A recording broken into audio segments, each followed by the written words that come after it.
cosas pasen. Fin de espacio promocional y publicitario. Con toda la fidelidad, con toda la fidelidad. Un manejo informativo solvente. Democracia.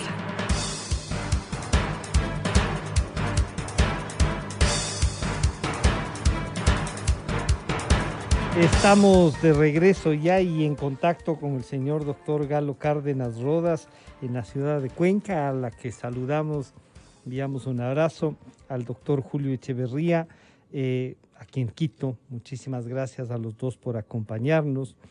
Esta Navidad nos trae algunas reflexiones y esto del empleo es una de ellas. ¿Cómo enfrentar, qué plantearnos? Es una deuda pendiente de este gobierno, no solo que no se logra cumplir con el 1.000.000 de empleos, sino que casi cumplen con el 1.000.000 de desempleos. O sea, a la inversa, esto podríamos decir, teniendo en cuenta la pandemia, los problemas que se fueron descubriendo después de la campaña, dicen algunos y otros que sí se sabían, pero que no se quería ver. Doctor Cárdenas, esta deuda del gobierno, pero en general una deuda social que es la generación de empleo, ¿por dónde lo podemos visualizar para intentar recuperar lo que teníamos por lo menos y también dar una respuesta en lo que el empleo es una parte de la política económica? Bienvenido, buenos días. Muy buenos días, Francisco. Qué gusto saludarle. Julio, qué gusto saludarte a los tiempos que te puedo ver. Igual un saludo cordial a toda la gran audiencia que Radio Democracia tiene a nivel nacional. Realmente, Francisco, la situación de lo laboral, del empleo en el país, es una situación gravísima. Es una situación, como bien decía usted, una deuda política económica que no solamente tiene este gobierno, sino también las autoridades de trabajo de la Asamblea Nacional y los anteriores gobiernos. Vamos con un código de trabajo de 84 años que ha tenido parches y que no ha sido reformado de acuerdo a nuestra actualidad. Existe este momento 32.2% de empleo adecuado, lo que quiere decir básicamente de que solamente 3 de cada 10 ecuatorianos tenemos un empleo adecuado, es decir, afiliación al seguro social, pago de 13º, 14º, etcétera. Los demás, es decir, 7 de cada 10 ecuatorianos, o están en el subempleo, es decir, no están afiliados al seguro, no reciben beneficios sociales o no tienen trabajo. Por lo tanto, la realidad de nuestro país en la parte laboral es desastrosa y no se hace nada para cambiar, solamente se ponen pequeños parches, pequeñas reformas y no se enfrenta y no se coge al toro por los cuernos y no realmente se comienza a promocionar políticas económicas serias y sobre todo reformas laborales que permitan que de alguna manera la inversión nacional, la inversión extranjera pueda subsistir. El 91% del empleo es dado por la parte privada. Es decir, si no ponemos las condiciones adecuadas para que creaciones de empleo, pues el Estado no va a poder sobrellevar o dar empleo como debería ser. Saludar nuevamente al doctor Julio Echeverría, agradecerle por compartir, él siempre está dispuesto. Julio, bienvenido, muchas gracias. El empleo es quizá el mayor reto que tiene el Ecuador, por las características que el doctor Cárdenas nos acaba de recordar. De cada 10, solo 3 de cada 10 ecuatorianos que podrían trabajar, solo 3 tienen un empleo pleno, como suelen llamarlo. Y claro, el Estado no puede generar empleo si no es el sector privado, nos ha dicho el 91%, y nos recuerda también que la ley base, el Código Laboral, es de 1938 y que lo que ha tenido es parches. Esto se sabía, Julio, porque en la campaña anterior los 2 candidatos que fueron finalistas le dijeron al país, el uno dijo 1.000.000 de empleos y el otro dijo 250.000 por año. Seguramente no sabía quién se copiaba a quién, pero en todo caso el uno dividió en 4 y pudo ser el presidente electo. Estamos tan claros en que este es un problema, Julio, que las campañas hablan de esto, pero no hacen una propuesta concreta por los sustos que generan también las decisiones que hay que tomar. Una evaluación de esto y del empleo y el tratamiento al futuro. Julio, bienvenido, buenos días. Gracias, Francisco, por la invitación. Un gusto, Galo, a los años también encontrarnos por este medio. Sí, lo que habría que decir es que el problema del empleo es, yo diría, una derivación de otras variables que son extremadamente importantes y que tienen que ver con contextos como el contexto de la economía nacional, por supuesto el contexto de la economía regional y de la economía global. No nos olvidemos que antes de la pandemia ya la economía ecuatoriana estaba atravesando por una crisis que se venía arrastrando desde el año 2014. Estábamos ya ingresando a un nivel extremadamente preocupante de crecimiento negativo. La pandemia llega y sus efectos se evidencian en este contexto extremadamente grave de comportamiento de la economía. O sea, una economía que desde el 2014 empezaba a presentar señales de agotamiento que lo conducían hacia la recesión y por lo tanto hacia la destrucción de empleo, hacia la generación, la afectación, diríamos, en general del empleo. El carácter de la crisis sanitaria, que es un carácter global, hace referencia a la desconexión de los procesos económicos globales que tienen impactos extremadamente fuertes en las economías regionales y en las economías locales. Esto se traduce necesariamente en destrucción de empleo, como decíamos, y en afectación al empleo que existe. Ya hemos visto cómo en el caso ecuatoriano se debieron adoptar medidas para enfrentar la emergencia, y lo que sí habría que esclarecer es que la forma como la cual el gobierno enfrentó la crisis sanitaria fue, diríamos, sorprendente en la medida en que lo que uno podía esperarse era ubicar una línea de gasto para enfrentar y asistir, diríamos, a los sectores más afectados por la crisis.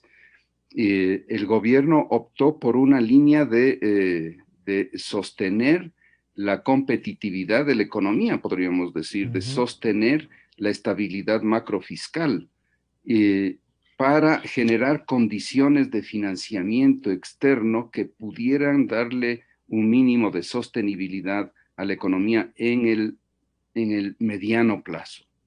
Creo que esa ha sido la línea del gobierno.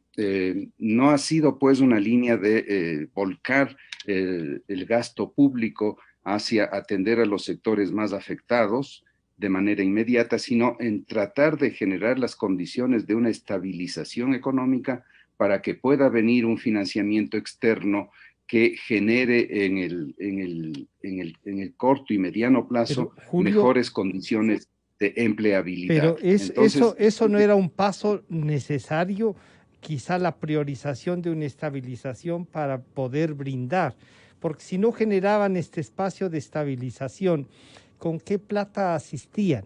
Capaz que lo que decimos están cerrando el año, pero ¿con qué plata podían asistir? La crisis, como nos recuerdas, desde el 2014, después de un dispendio inmenso, nos agarra, como dicen en la tierra, los yuchos.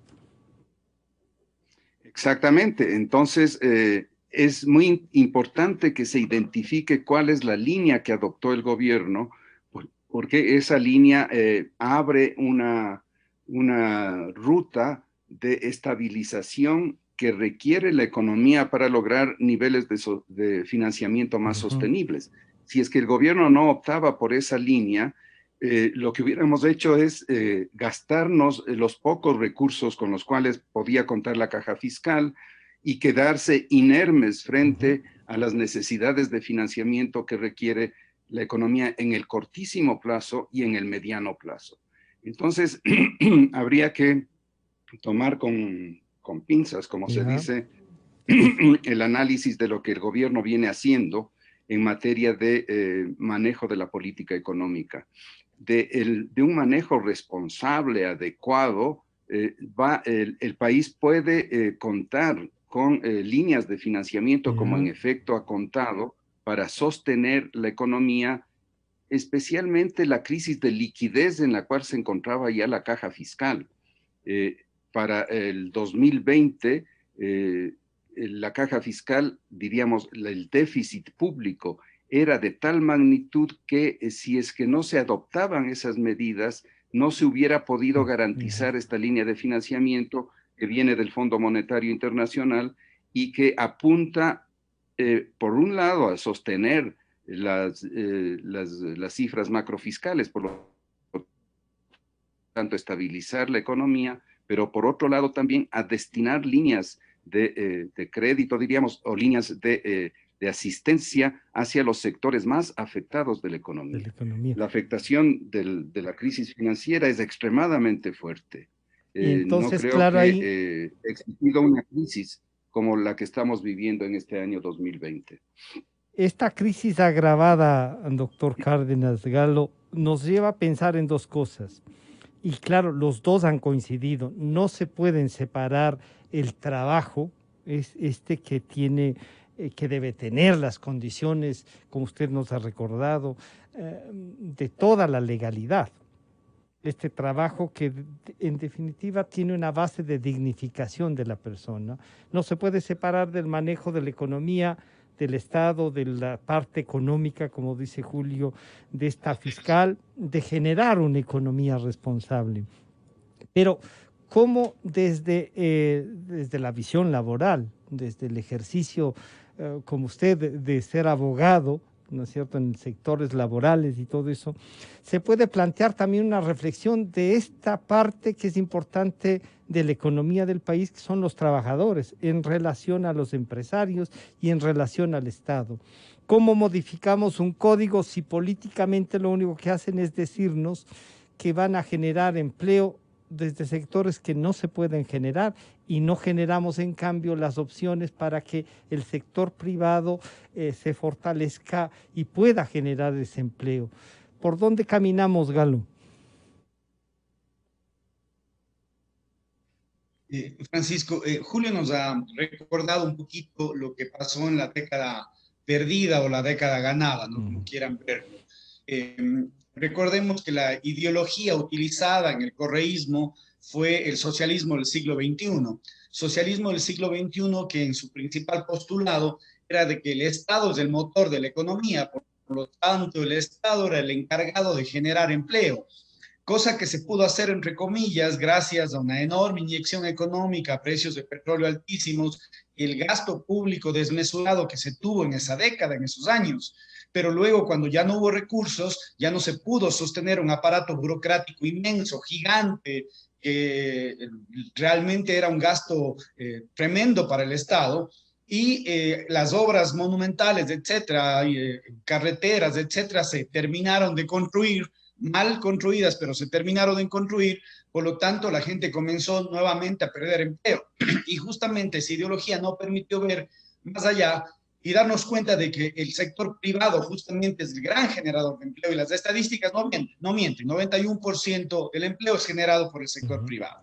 Y ese sector privado justamente es el que necesita reglas de juego claras, necesita políticas económicas y políticas laborales que permitan no sacar la inversión fuera, traer la inversión nacional y traer la inversión extranjera. Y de la mano también va algo importante, Francisco, que es una reforma a la ley de bancos. Es necesaria que los bancos internacionales puedan venir y abaratar el crédito. En Alemania, si usted quiere poner dinero, tiene un excedente de su empresa y quiere poner dinero en el banco, pues al cabo de un año, usted va a tener menos dinero del que puso a guardar. ¿Y por qué? Porque esa política permite de que más bien usted invierta, porque al invertir va a ganar dinero y al ponerlo guardado va a perder dinero. Aquí en el país es diferente. Usted guarda dinero y se siente en su casa y puede vivir de intereses mientras no genera empleo y no genera absolutamente nada y más bien hace ricos a los banqueros. que están utilizando plata ajena. Usted Entonces, dice, yo sí creo es una que economía rentista y no de trabajo. exactamente, exactamente. Yo creo que la frase que usted acaba de decir, Francisco, es lapidaria, es así. Por lo tanto, es necesario tanto una reforma económica, una reforma fiscal, una reforma laboral que la estamos suplicando desde muchísimo tiempo atrás y una reforma bancaria, porque caso contrario el país no va a salir de donde se encuentra y vamos a tener 1 millón de desempleados, que es lo que justamente usted hablaba al comienzo, que realmente están poludando por las calles, que crece la delincuencia y que sobre todo existe un enorme descontento social que justamente es el germen de cultivo para cualquier revolución lamentablemente populista. Claro, Julio, planteado así entonces, la generación de empleo tiene que ver con una visión de país. Y esa visión de país nos la tiene que plantear ahora en esta campaña y los ciudadanos tenemos que investigar cómo puede ser la respuesta. Eh, ¿Cómo hacer entonces que el tema del costo del dinero a través de la banca nos permita que los emprendimientos que van a generar trabajo empaten con lo que Galo nos ha dicho? Hay que reformar la legislación laboral y la bancaria, pero hay que reformarla en el sentido de ¿qué? De no precarizar el trabajo, que es lo que asusta a los trabajadores, Julio. Yo creo que se trata de conjugar tres variables que son extremadamente importantes en el contexto actual. Una, en la línea que ha venido impulsando el gobierno, que es generar las condiciones macroeconómicas más óptimas para la inversión y para la estabilización fiscal y para en general la estabilización de la economía. Esta línea es extremadamente importante para garantizar un flujo de inversión externa que le permita a la economía sostenerse y generar mejores condiciones de transición desde el ahorro hacia la inversión y por lo tanto hacia la generación de empleo. Este es un elemento extremadamente importante y creo que el disciplinamiento macrofiscal será una de las grandes tareas que deberá adoptar el próximo gobierno. Por supuesto, la reforma laboral es extremadamente importante y complementaria para generar condiciones de empleabilidad cada vez más dinámicas. Esto es para generar empleo. En este momento, las condiciones de empleabilidad son muy adversas.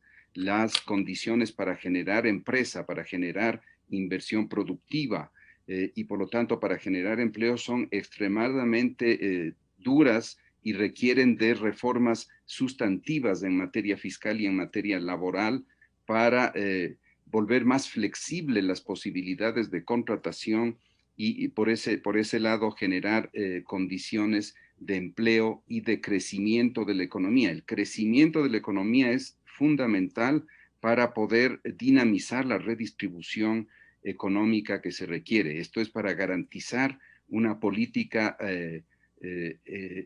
fiscal activa. En el contexto de la crisis sanitaria es muy importante garantizar condiciones básicas de salud, condiciones básicas de sanitarias, y eso supone un gasto público que sea lo suficientemente dinámico.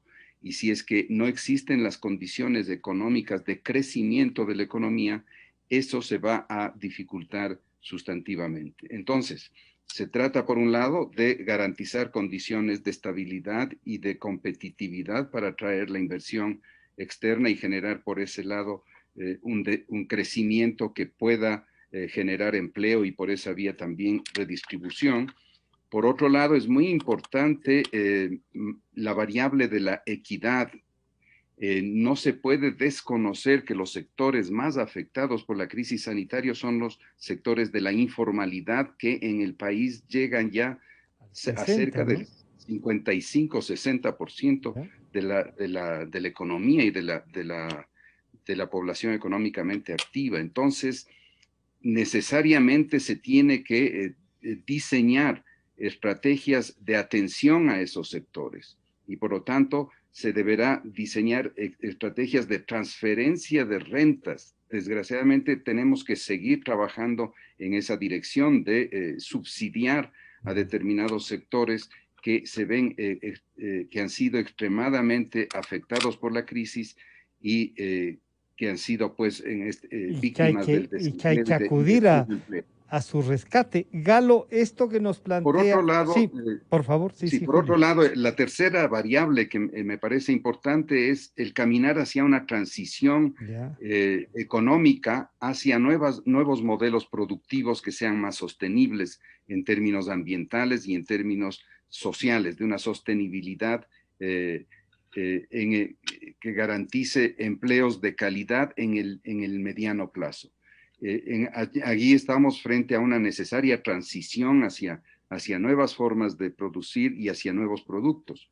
Y esa es ya la tercera variable que hay que conjugar. Entonces, ¿cómo combinar estas tres variables de la estabilidad macroeconómica, de la competitividad y del crecimiento de la economía con la atención a los sectores más desfavorecidos en un contexto de cambio de la matriz productiva hacia modelos más sostenibles?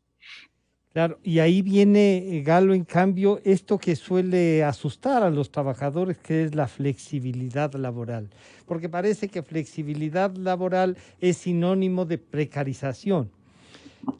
¿Qué debemos para que estas tres variables conjugadas que nos dice Julio, qué debemos hacer con el Código Laboral y con el sector financiero, que usted lo ha aludido personalmente, ha dicho, la banca también tiene que ser reformada, para que sea instrumento de desarrollo y no solamente de renta, que sea los que asisten y no solo los que ganan?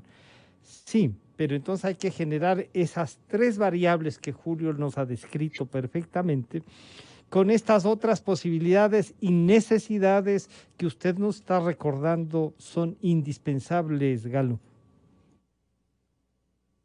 Así es, Francisco. Justamente la palabra utilizada por Julio y a veces incluso por mí, y que debo sacarla de mi léxico, es la flexibilización laboral, la flexibilidad, porque esa palabra asusta muchísimo, sobre todo a sindicatos y trabajadores, pero realmente a mi parecer, ok, quitémosle la palabra flexibilidad y pongamos la facilidad de contratar, la búsqueda de nuevas alternativas de contratar, sin de ninguna manera precarizando las relaciones laborales. Incluso la OIT prohíbe dar un paso hacia atrás de los derechos de los trabajadores, y yo creo que el país está justamente en ese camino. No vamos a dar un paso atrás, no vamos a quitar un 13º, un 14º, etcétera, porque son derechos ganados por los trabajadores, pero sí es importante buscar alternativas de contratación, el regreso a la contratación por horas, por ejemplo, no a la tercerización, totalmente de acuerdo, pero sí es importante crear esas alternativas diferentes. Recordemos que hace aproximadamente 2 meses el ministro Ich sacó 4 resoluciones del Ministerio de Trabajo con 4 nuevas formas de contratación, el empleo joven, el empleo para la nueva empresa, etcétera, que son importantísimas porque de alguna manera la gente ha comenzado a utilizar y han ayudado. la misma ley humanitaria. Perdón, Francisco. Sí, le decía que han ayudado en esta época de pandemia. Esas 4 cosas que se pudieron haber legislado antes han ayudado para defender justamente empleos, ¿no? Así es, incluso la ley humanitaria con el nuevo tipo de contrato, el artículo 16 y el artículo 20 de esta misma ley humanitaria han permitido que ciertas empresas puedan subsistir bajando un poco la carga laboral en el sentido de no perder empleos, pero sí bajar de alguna manera el costo de esa remuneración. Ayer Francisco sacaba un tuit en mi red social y decía yo que mientras alguna gente piensa en gastarse su 13º o en qué se va a gastar su 13º, muchos empresarios y emprendedores están pensando a quién pedir para poder pagar y cumplir con esa obligación y con ese derecho. Y es verdad, mucha gente no tiene de dónde sacar ahora porque no ha vendido el doble. ¿Cómo va a pagar un sueldo doble en diciembre? Entonces se vuelve muy complicado. Por lo tanto, es importante el poder flexibilizar, aunque no les guste esa palabra, pero sí tal vez sería facilitar la contratación, buscar nuevas formas de contratos que puedan de alguna manera terminar más pronto, porque hay que decirnos algo real. Antes, yo creo que hace algunas décadas había una gran explotación. Ahora no quiero decir que no la hay. Regularmente ¿quién es despedido? Es despedido el ineficiente, es despedido la persona que ha incumplido algo, no el buen trabajador, más bien al buen trabajador, a la persona que cumple con su horario, que cumple con su trabajo, se lo cuida, se lo quiere tener, porque el empresario ha entendido que hay un costo enorme en volver a contratar a una persona, y en mientras más crece una capacitar. empresa, más empleo. Claro, pero y entonces ahí viene otra, Julio, que hay que ponerla también en discusión y que aparecería en la campaña, y no solo la campaña, el país necesita, que es como consecuencia de todo esto y de lo que Galo propone hacer esta revisión para legalizar el trabajo, en definitiva, para elevar de la informalidad a la formalidad, y eso pasa por la seguridad social. Y la seguridad social, siendo el ahorro nacional de todos, de los que tienen trabajo, puede financiar algunas cosas, no dilapidar la plata de los que ya han aportado, pero hay que entrar entre las reformas laborales, la reforma a la seguridad social, y uno se topa ahí con una cosa que no era para lo que se ha generado ahora, que es la jubilación patronal. ¿Cómo hacer? ¿Cómo empatar? Como esas tres variables de las que nos hablabas antes, empatan con estas otras visiones sociales que hay que resolverlas, porque si no, tienen una crisis mucha más grave de la que ya estamos viviendo, Julio. Por supuesto, si en materia de relaciones hacia la dinámica financiera, esto es para garantizar la estabilización macroeconómica, se hacen esfuerzos y el país está haciendo esfuerzos en esa dirección. Igual hacia adentro es necesario generar las mejores condiciones para que se produzca esta traslación del ahorro interno hacia la inversión productiva. Creo que esa es una línea fundamental y, por supuesto, la seguridad social es la caja de ahorro del país. Por eso es que es necesario protegerla, es necesario garantizar un manejo adecuado de la seguridad social y de los fondos que allí se depositan y que están en serio riesgo porque las condiciones, si es que las condiciones de empleabilidad no se resuelven adecuadamente, esto es, si es que no se logra caminar desde la informalidad hacia la formalidad, el riesgo de un desfinanciamiento de la seguridad social es extremadamente fuerte. La seguridad social se soporta sobre las actividades laborales formales y por lo tanto, si es que estamos en una tendencia hacia el incremento de la informalidad, de hecho que estamos desfinanciando esas condiciones o estamos afectando las condiciones óptimas del ahorro interno que puede traducirse o que puede derivarse hacia la inversión productiva.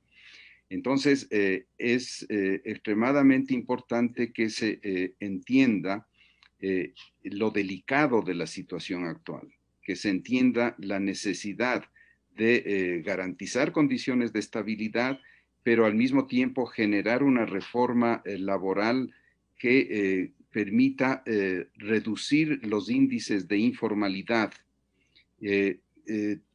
generar las condiciones de un empleo digno, como se dice, o de un empleo adecuado para los más amplios sectores, generar condiciones de protección social a través de una política social dinámica desde el Estado, pero entendiendo que, como ha dicho Galo, el sector que genera empleo es el sector privado, no es el sector público.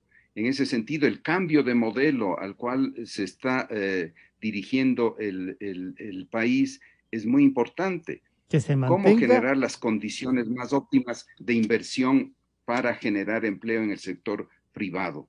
Y cómo el Estado puede fortalecerse para desarrollar una política social activa para atender a los que más necesitan. Esta distinción entre mercado y Estado tiene que ser materia de análisis por parte de los próximos candidatos. Ojalá los candidatos o el candidato que sea elegido pueda diseñar una política económica que garantice, por un lado, mejores condiciones de empleabilidad en el sector privado, pero por otro lado también mejores condiciones de una política fiscal sana para poder diseñar estrategias de política social hacia los sectores más afectados por la crisis. Creo que esta condición doble es extremadamente necesaria en el corto plazo y ojalá en la discusión electoral pueda aparecer con claridad la necesidad de que el país se defina en esta doble dirección. Creo que es indispensable que los candidatos nos hablen de eso. Galo, claro, integrar toda esta política, y ahí podríamos pensar en si la jubilación patronal elimina trabajo, porque además elimina trabajo calificado, porque a los 19 años ya quieren liquidarlos para no llegar a los 20 de la jubilación patronal. Y como yo decía, la jubilación patronal no era una jubilación nueva, sino era una de la no existente, pero no la entendimos así. El sector público se tomó la jubilación patronal como un derecho y se lo ha ido trabajando así. Se puede mejorar entonces vía mejora de la jubilación para no correr el riesgo de que les despidan.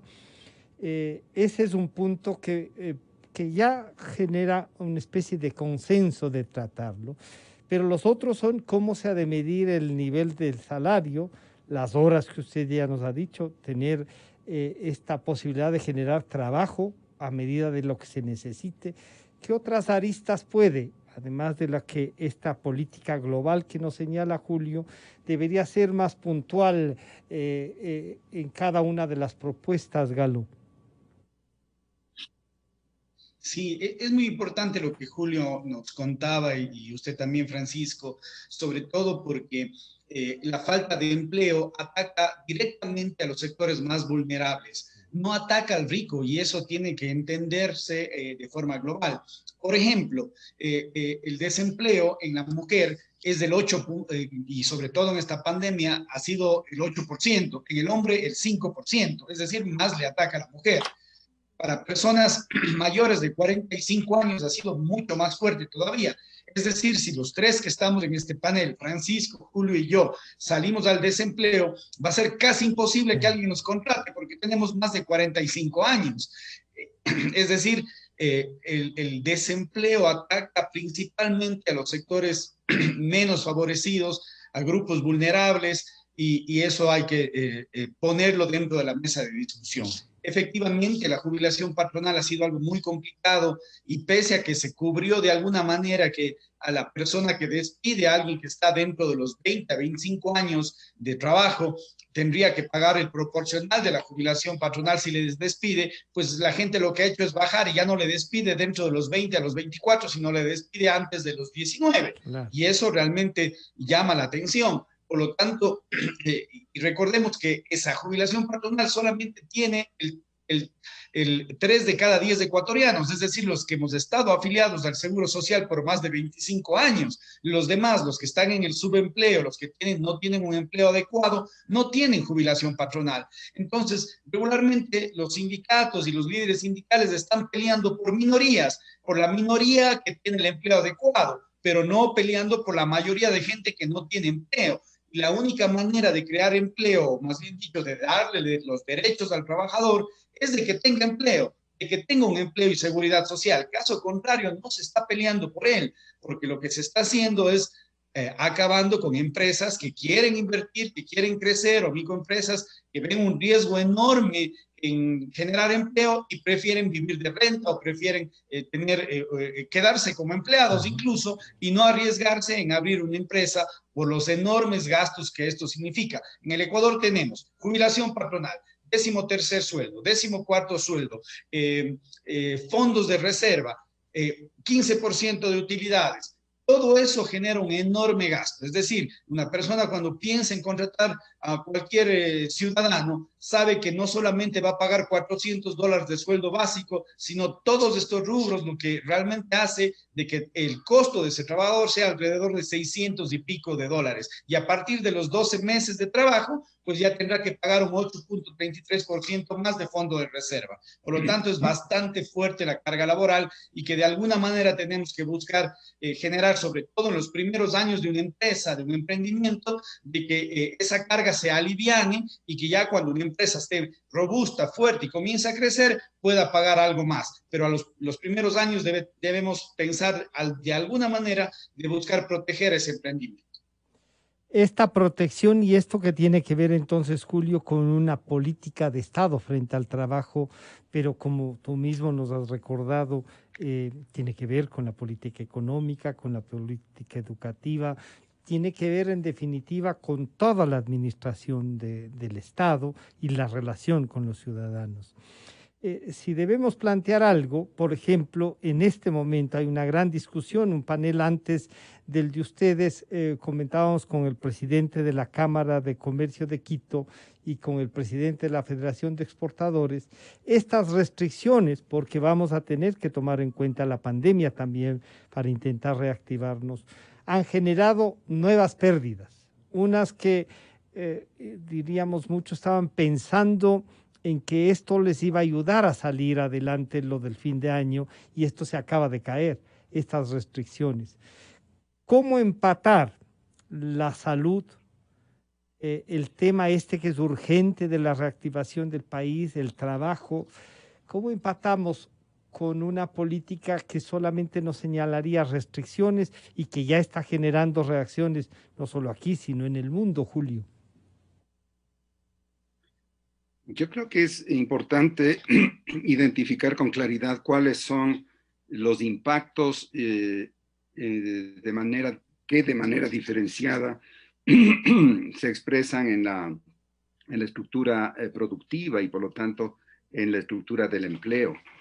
Y yo creo que si hay tres grandes sectores que caracterizan a la economía, esta es la economía de servicios, la economía manufacturera y la economía primaria exportadora o de la producción primaria en general. Entonces, si vemos la afectación que han recibido estos tres sectores, nos vamos a dar cuenta que sí hay una afectación a aquellos sectores que más empleo generan.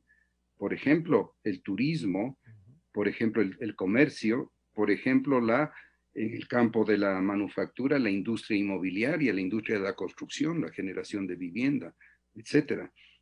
Entonces, son esos los sectores que se ven más afectados. La producción alimentaria, la producción agrícola, seguramente es la que menos se ha visto golpeada en esta condición de crisis. Y por lo tanto, eso nos da una indicación o nos da una señal de cómo ir hacia un cambio de modelo económico productivo en el país. Es una transición necesaria hacia el fortalecimiento de las economías locales, hacia la economía agraria, hacia la modificación y la introducción de innovaciones tecnológicas en la producción agrícola, hacia una mayor capacidad de fortalecimiento de las estructuras comunitarias en el sector rural. Todas estas dimensiones nos están hablando de un modelo, de la necesidad de transitar hacia un modelo sostenible en términos ambientales y en términos sociales, y hacia replantearnos las otras líneas que se ven seriamente afectadas en este momento. Por ejemplo, el turismo.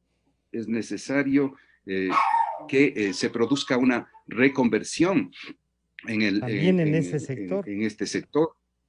En ese sector, en la industria inmobiliaria es importante también que se ensayen nuevas modalidades, nuevas propuestas de desarrollo de vivienda a niveles locales con participación comunitaria, etcétera. O sea, hay mucho que hacer en términos de conducirnos hacia un nuevo modelo económico, social, productivo, etcétera. Este nuevo modelo que nos habla Julio, y les quiero plantear a los dos para agradecerles y culminar este diálogo.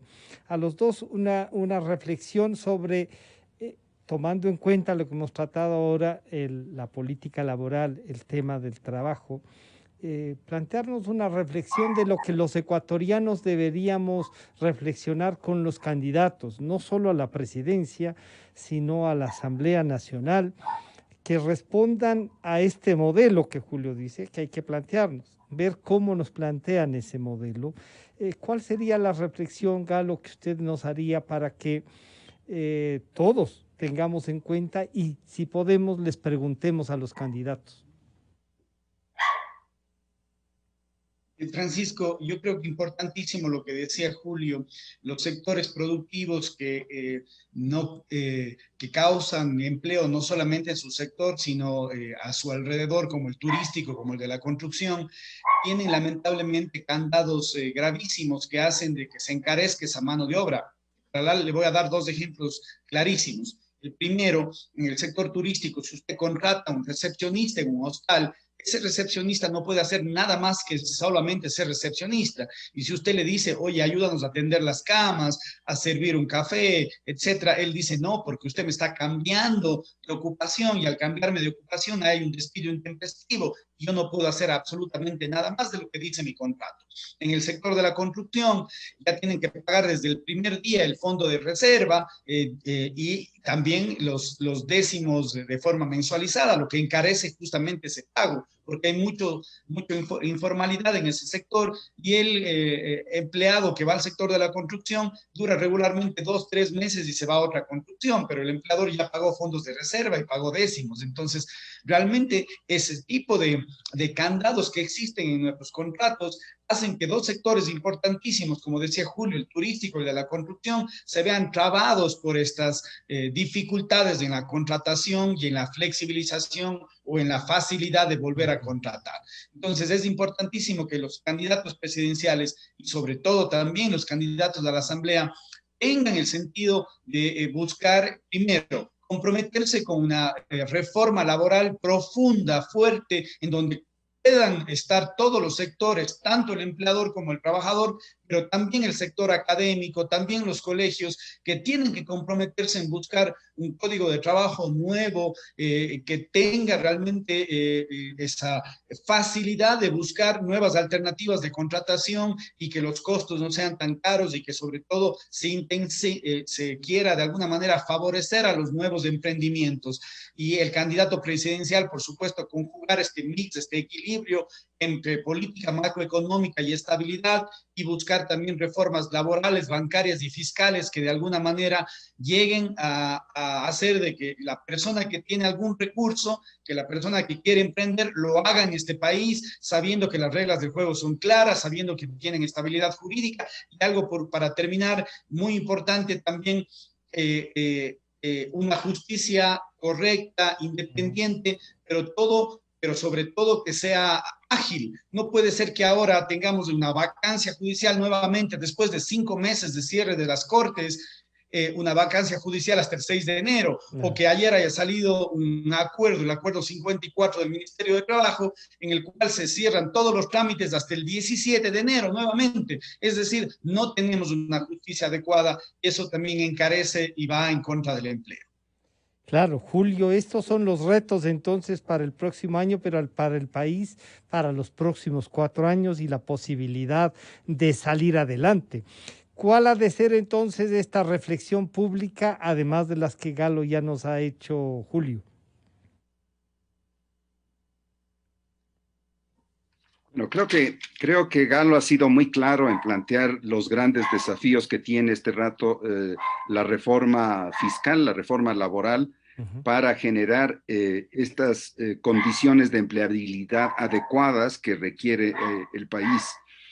Creo que si es que no se camina en esa dirección, las condiciones de competitividad general de la economía se van a ver afectadas. No va a ser suficiente el establecimiento de una línea de financiamiento externo como en la que en la cual está este rato empeñado el país, si es que no se introducen esas reformas que garanticen este proceso de transición, generar ahorro que vaya hacia la producción. Esto supone ese conjunto de reformas a las cuales hacía referencia Galo. Por lo tanto, hay un desafío para las distintas posturas políticas que se van a discutir o que se estarían discutiendo en el proceso electoral para llegar a estas definiciones. Y estas definiciones tienen que ser parte del programa político al cual se compromete el país en su conjunto. No es un problema solamente de quién va a gobernar. El sector público. No es solamente un problema del sector público, es un problema de los distintos actores. Los sindicatos tienen que tener una postura mucho más responsable respecto del manejo de la economía general. No pueden seguir insistiendo en la defensa de ciertas condiciones favorables para un sector reducido de la economía formal del país. Tienen que darse cuenta que se requiere de una reforma sustantiva en materia laboral que va por el camino de lo que decía Galo, facilitación. Yo he dicho flexibilización, porque esa es la palabra técnica adecuada. Tienen que darse condiciones flexibles de empleabilidad para que tanto el empleador no se vea cargado por unas restricciones extremadamente fuertes que le impiden emplear a las personas, así como también los empleados o quienes están buscando empleo puedan transitar con mayor facilidad a ofertas laborales que puedan irse presentando justamente porque se han liberado las condiciones restrictivas en la generación de empleo. Entonces, esa dinámica de flexibilidad soportada por una política de seguridad social sólida, consistente, con políticas de intervención social desde el sector público mucho más claras en términos de favorecer un sistema de salud, un sistema sanitario saludable, valga en este caso la redundancia, y un sistema de educación que sea realmente dinámico, apuntando hacia la innovación tecnológica, hacia la modernización en general de la economía del país. Creo que son esos los elementos que deben conjugarse en una propuesta económica. Yo no veo hasta este momento que ningún candidato logre juntar todos estos elementos en una propuesta para el país. Ojalá el debate, la discusión nos pueda conducir a unir, a juntar, ¿no?, estas distintas variables en las definiciones, estas distintas variables que se retroalimentan y que son necesarias enfocarlas de manera conjunta. Yo quiero agradecerles a los dos por reflexionar públicamente, por ayudarnos a entender y a visualizar lo que debería ser el país y lo que está pendiente por hacer, que por lo que ustedes han dicho es bastante y necesitamos gente que se comprometa a hacerlo. Una feliz Navidad, Julio, Galo, que tengan un buen año, que nos vaya bien al país y que los ecuatorianos, con las reflexiones que ustedes nos han hecho, tomemos también la decisión de votar por un modelo que nos lleve a esto que tiene esperanza, Julio y Galo, muchísimas gracias por acompañarnos. Estaremos en contacto con ustedes para seguir discutiendo la vida del país, ¿no? Muchísimas gracias, Francisco. Un abrazo, Julio, a todo el país. Mil bendiciones y que esta Navidad realmente venga llena de prosperidad, de salud, sobre todo, y también de trabajo. Muchísimas gracias. Gracias, Francisco. Gracias, Galo. Igual, esos son mis deseos también. Muchísimas gracias. Han estado con nosotros el doctor Julio Echeverría y el doctor Galo Cárdenas Rodas. El trabajo, una deuda pendiente. Ya volvemos. Esta Navidad estaremos más juntos que nunca. Más juntos que nunca. Vive una Navidad con Exa FM. Vive una Navidad con Exa. Feliz Navidad te desea Exa FM. Inicio de